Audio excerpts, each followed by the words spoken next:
All tablet का review देख रहे हैं। इसमें आपको मिल रहे हैं 3 कंटेंट कॉम्बिनेशन। एक आपको मिलता है इसमें पैरासीटामॉल, दूसरा फेनिलिफ्रीन मिल रहा है, तीसरा मिल रहा है क्लोरफेनेरामाइन।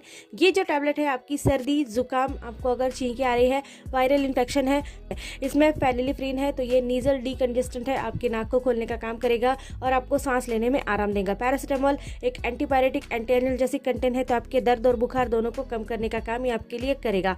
क्लोरफेनेरामाइन एक एंटीहिस्टामिन कंटेंट है, ये आपकी हिस्टामिन को ब्लॉक करता है। बहुत सी कंपनियां इसको बनाती है, किसी भी कंपनी का सेम कंटेंट लीजिए, आपको काम एक जैसा मिलने वाला है। वॉलांस की बात करेंगे तो 10 टैबलेट की आपको 1 स्ट्रिप आने वाली है। 1 स्ट्रिप की कीमत आपको 40 रुपीज़ 50 पैसे इतनी आ रही है, तो वॉलांस की लेने जाओगे तो आपको इतनी की ही मिलने वाली है।